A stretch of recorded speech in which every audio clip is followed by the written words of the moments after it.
Bonjour à tous et merci de nous retrouver sur BFM2. Nous sommes le 5 novembre 2025. Il y a un an maintenant, Donald Trump était élu président des États-Unis. On va y revenir dans quelques instants. On va revenir aussi sur ces élections, notamment municipales à la ville de New York. On aborde tout cela avec Amy Porter. Bonjour, merci beaucoup d'être avec nous sur BFM2. Vous êtes porte-parole de Democrats Abroad en France et donc représentante des démocrates américains. En France, on veut tout d'abord vous entendre évidemment sur cette victoire du démocrate Zoran Mamdani à la tête de la ville de New York. Donc, cette nuit, forcément une satisfaction.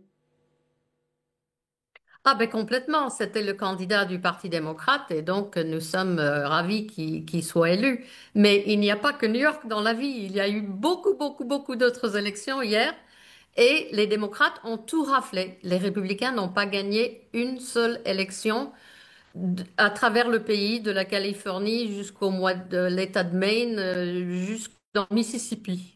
Voilà, effectivement, les sièges de gouverneur en Virginie et dans le New Jersey qui ont été remportés aussi par les démocrates. Je le disais, on est donc à un an après l'élection du républicain Donald Trump à la Maison-Blanche. C'est un bon signal. Les démocrates reviennent sur le devant de la scène.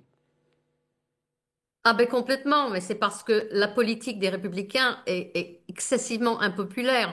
Ce président est très impopulaire. Les sondages montrent qu'il n'a jamais été aussi bas. Il n'y a qu'une petite trentaine de personnes qui approuvent de son activité. S'il faut regarder la police secrète qui kidnappe des gens dans la rue, le fait qu'il ignore les décisions de justice. L'économie est en chute libre, le droit de vote est menacé, la liberté de la parole est attaquée. Les Américains ne reconnaissent plus leur pays.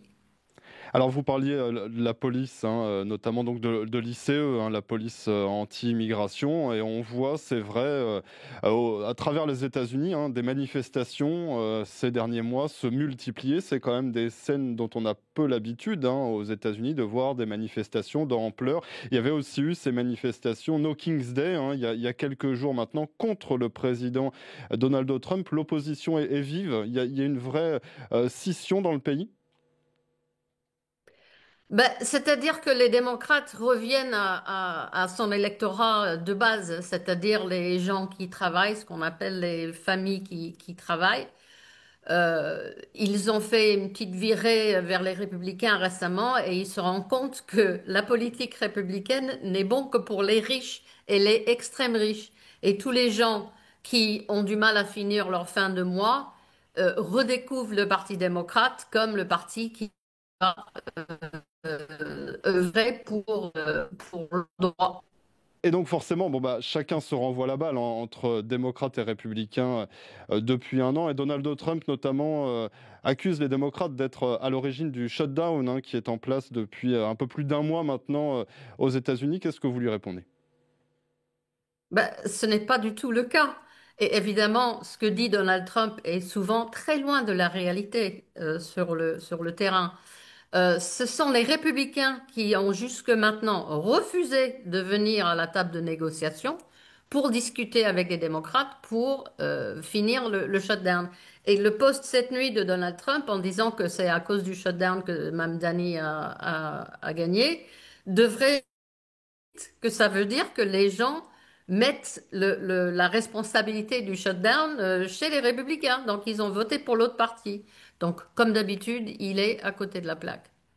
Oui, Donald Trump qui réagissait aussi à cette victoire de Zoran Mamdani en disant et donc ça commence.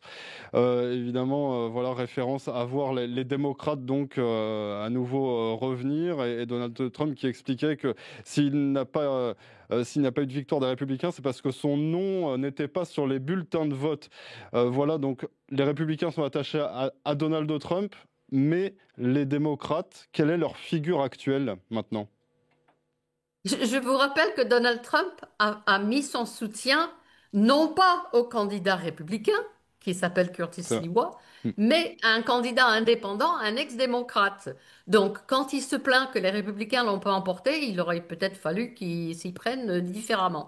Alors, le chef de parti du Parti démocrate s'appelle Ken Martin. Et c'est vrai que c'est une question que j'ai très souvent parce que le système français et le système américain sont vraiment très différents au niveau de la gestion du parti. À la tête du Parti démocrate, nous avons un gestionnaire professionnel, un manager. Ce n'est pas quelqu'un de présidentiable, contrairement en France où vous avez les chefs de parti qui sont toujours les prochains présidentiables ou les prochains candidats aux élections. Donc, nous aurons déjà l'année prochaine, presque jour pour jour, l'élection de mi-mandat au- Hmm. et nous attendons à une large victoire des démocrates comme on a eu hier et dans la Chambre des représentants et dans le Sénat aussi, pour pouvoir freiner un peu les ardeurs de Donald Trump. Euh, et après, pour 2028, nous aurons notre processus de primaire robuste, comme d'habitude, qui prend à peu près un an, où un candidat émergera en fonction des votes des électeurs démocrates dans les primaires. C'est vrai que quand Clinton est arrivé, personne n'avait vu venir le gouverneur d'Arkansas, personne n'avait vu venir le junior sénateur Barack Obama de l'Illinois avant qu'il ne soit le nommé du parti. Donc, on a le temps pour ça. Il y a évidemment des gens qui se mettent sur le devant de la scène, on imagine qu'ils vont se présenter. En 2020, on a eu 22 candidats dans le primaire. Ça a été le groupe le plus divers qu'on ait jamais eu. Et je pense qu'en 2028, on aura également une panoplie d'excellents candidats pour se mettre en face du candidat républicain qui, malgré ce qu'il dit, ne sera pas Donald Trump. Ah, alors tout de même, Amy Porter, il y a une différence, hein. La ville de New York est quand même plutôt à gauche. Les élections de mi-mandat, prendre notamment le contrôle de la Chambre des représentants l'année prochaine, ce sera quand même une toute autre affaire.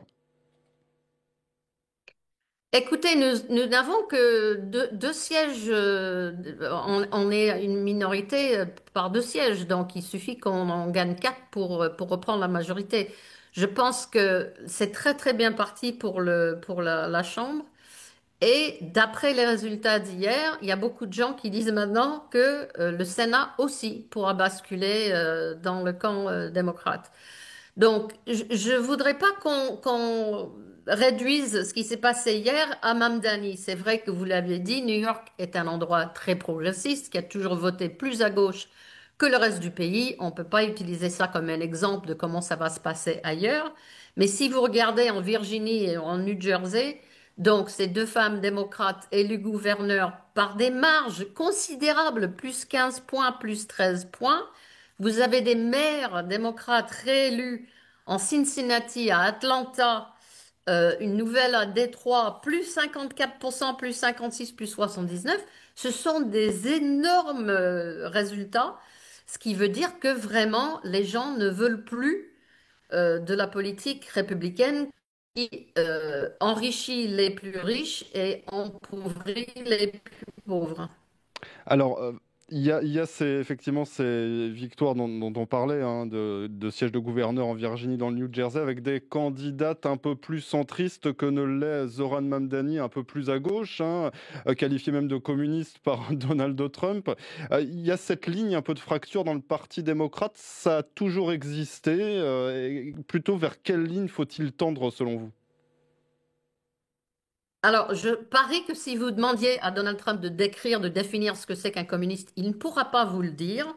Évidemment, Mamdani, qui se décrit comme un démocrate socialiste, un peu comme Bernie Sanders, ça ne montre pas une fissure dans le parti, ça montre que la partie est très ouverte d'une panoplie de très à gauche vers les gauches centristes, comme les deux femmes qui ont été élues gouverneurs hier aussi. On a toujours eu une partie comme ça, et ça dépend des endroits. Je veux dire, New York très progressiste, c'est normal qu'on ait un candidat plus à gauche que dans les autres endroits. Mais regardez, dans la Pennsylvanie, par exemple, il y avait trois juges qu'on voulait maintenir en place, parce que les juges sont élus dans certains États aux États-Unis. Les républicains ont dépensé un fric incroyable pour essayer de les faire chuter. Et en fait, les trois ont été réélus, mais par des marges considérables. Donc, partout dans le pays, c'est un rejet de la politique de Donald Trump et les démocrates l'emportent en parlant plus du pouvoir d'achat, qui est vraiment le problème numéro un aux États-Unis actuellement, avec la politique des droits de douane, les prix ont flambé. Alors, il y avait ce sondage tout de même du Wall Street Journal en juillet dernier disant que les démocrates sont perçus négativement par 63% des électeurs. C'est un chiffre qui paraît quand même très élevé. Comment reconquérir justement les électeurs qui sont passés dans le camp de Donald Trump, hein? On sait que c'était le cas il y a un an maintenant. Alors, d'abord, les sondages, ça vaut ce que ça vaut. Il y en a un qui est sorti hier qui disait que 65% des électeurs étaient enthousiastes pour voter pour des candidats démocrates. Donc, ça dit complètement le contraire de ce que vous avez vu cet été. Mais c'est vrai que le parti est en transition. Il y a une grosse frustration après la défaite de Kamala Harris en se disant, mais qu'est-ce qu'on peut faire? On est dans les minorités partout, on n'a pas de pouvoir législatif. Et on a vu certains gouverneurs comme Pritzker dans l'Illinois, comme nous sommes en Californie, comme Westmore dans le Maryland et un peu partout dans le pays, se soulever pour dire, moi je dis stop à cette politique-là.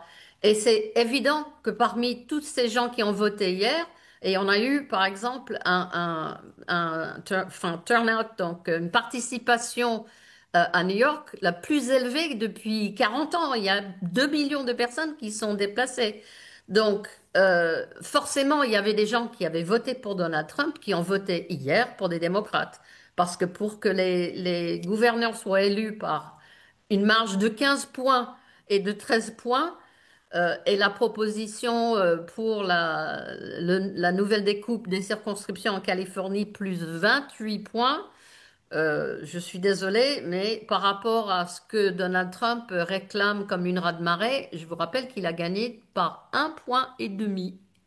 Et donc, un an après cette victoire de Donald Trump et donc l'échec de Kamala Harris, justement, que diriez-vous? C'est cette campagne un peu courte de Kamala Harris qui avait pris la suite, hein, de Joe Biden un peu au dernier moment quasiment, qui a fait défaut au Parti démocrate, ou c'est le charisme, l'aura de Donald Trump, ses propos, voilà, qui ont emporté l'adhésion populaire?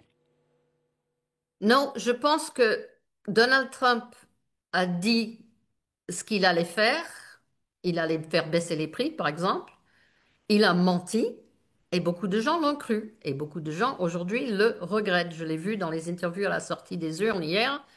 Des gens qui avaient voté pour Donald Trump et qui maintenant s'en mordent les doigts, surtout parmi la population latinos.